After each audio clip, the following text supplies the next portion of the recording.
Hello everybody, David Shuster here. Canadian leaders are now calling Donald Trump's bluff on a trade war, and Trump appears to be backing down.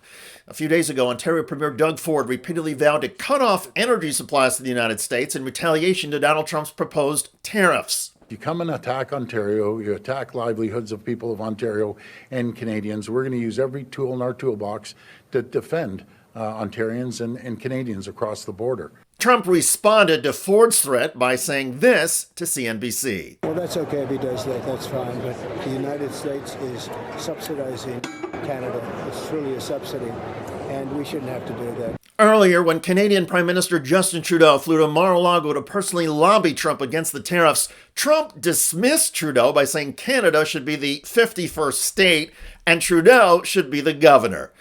However, the premier of the Canadian province of Quebec, François Legault, met recently with Trump in France. Instead of insults, Trump delivered the bottom line.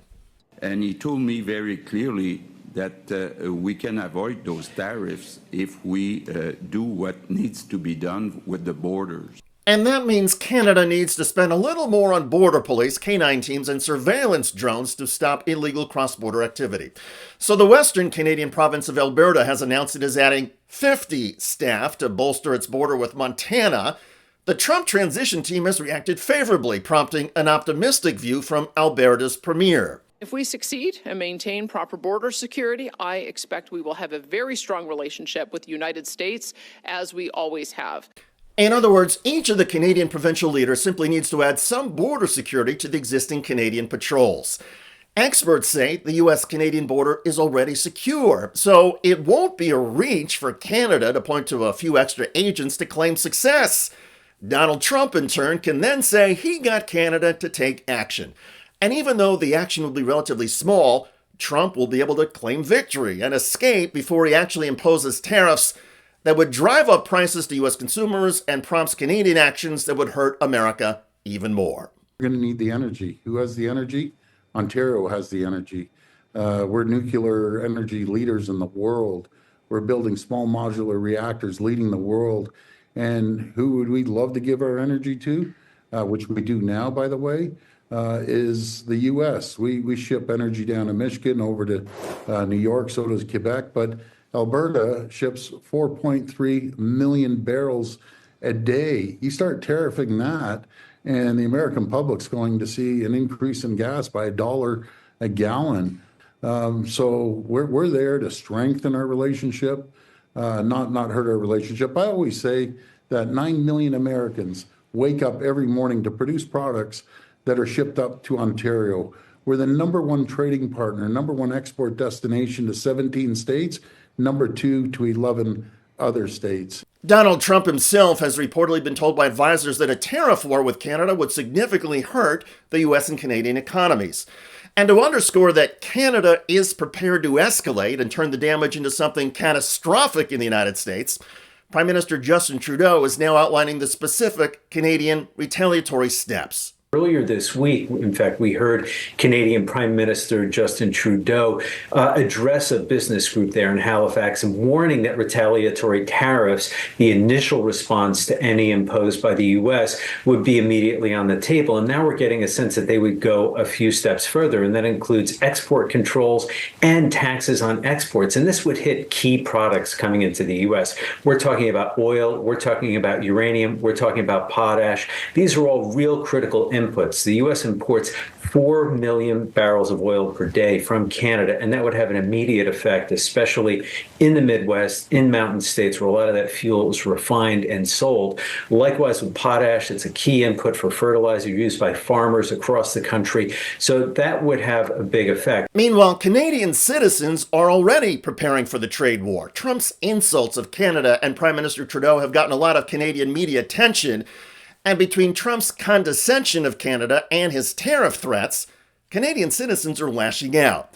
A majority of Canadians are now telling pollsters they are prepared to start boycotting American-made goods and services. The majority of Canadians say they're much less likely to buy American products as a result of these tariffs, about 51%, and an additional 14 say they're at least somewhat less likely to buy American products. So while these tariffs we know will have an impact on the Canadian economy and certainly on the American economy, there could be a knock-on carryover effect in consumer behavior changes that adds another little wrinkle that the Trump administration will have to consider before the imposition of these tariffs. Another major wrinkle will come in the automotive industry. 50% of all auto ports come through Canada. Plus, some vehicle components will cross the US-Canadian border several times as various inputs are added in the manufacturing process. A trade war could cause huge log jams in the automotive industry supply chain. We're a big auto province here, and 50% of the parts are produced either at an assembly plant here in Ontario or even in Michigan. They're coming from the U.S. And, it's just going to hurt the supply chain. It's been around, the auto pack, since 1960s.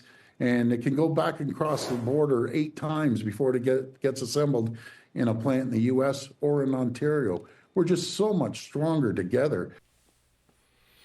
Trump transition officials agree and say they expect the United States, Canada, and Mexico to reach a deal.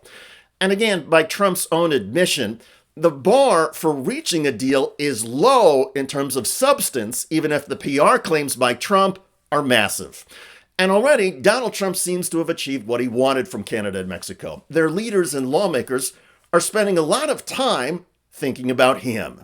He has gotten both those countries' attention. In fact, the new Mexican president, Claudia Sheinbaum, has also tried to make some steps of her own. She has reached out also to Donald Trump, just as Justin Trudeau has. You'll remember Trudeau even flew to Mar-a-Lago for a one-on-one dinner, a dinner with Donald Trump, and spent some time with him also on the phone. She has also called Trump and tried to take some steps that she can follow through on when it comes to the border and drug enforcement there. The irony, of course, is that border crossings along the U.S.-Mexico border for several months have been lower than at the end of the last Trump administration. But that sets up another opportunity for Donald Trump. Even if Mexico does virtually nothing concrete to stop the remaining flow of undocumented migrants, Donald Trump is going to be able to claim that border crossings are down. Trump will claim it's all due to his election victory and declare that his threats to Mexico and Canada worked. Most Americans who don't follow any of this very closely will not know any better. They will just hear that Mexico and Canada are doing more and that the border is more secure. And the fact that the difference is minuscule will be irrelevant, because Donald Trump will have what he wants, a PR victory. The Trump approach is intellectually absurd. I mean, if Donald Trump promised America that temperatures are going to warm up in the spring, would Trump deserve the credit when that happens? Of course not. But when cause and effect requires some basic critical thinking skills, Trump is the master of taking advantage of Americans who do not know any better. The reality in Donald Trump's threats with Canada is that Canadian leaders are firing back, and Donald Trump is backing down. Trump is proving that his bluster is just a PR tactic, and that Canada, our neighbors to the north, see right through it. By the way, U.S. health insurance CEOs are getting bashed by Canadian businessman Kevin O'Leary, the star of Shark Tank. So if you're an executive saying, get me more security guards, wrong answer. That's just wrong. That is Shark Tank investor and businessman Kevin O'Leary bashing health insurance executives. In the wake of the assassination of United Health CEO Brian Thompson, many executives have refused to do anything but boost their own security. Putting a fence around headquarters, hiring more security guards, that's all bad imagery, Wolf. It's all bad, and it's not the right answer. You got to read the room and realize right now that the public is turning against you. They are your customers, and they don't like it. Now, this poor man lost his life, horrific, but if anything good is going to come of this, it's going to be policy change, because you've basically got people lighting up their torches, just like in the Frankenstein story, and going to the castle, and they're going to burn it down. Already in New York City, wanted posters have gone up with pictures of other health insurance executives. They should be coming out now saying, look, we get it. We have families too. We're people. We have children. We care about what you think about, and we're going to automate this process and make it better, or do whatever they have to. that when you appeal a case, it's not a delay situation. And if you have a valid claim, you get paid out. That's what insurance is supposed to do. If you don't understand what you have to do now to get in front of this thing and say, look, it's on us. We hear you. We hear you. We hear you. And we're people too. We'll solve this problem. Here's how we're going to do it. Check out that video at the link below. It generated a lot of comments on YouTube. One of the most popular is from Liv Farrago, who writes, greed and stupidity are going to be the downfall of America. I agree. I look forward to reading your comments about Canada giving Donald Trump a final warning and exposing Trump's pathetic bluff. I'm David Shuster. Thanks for joining us.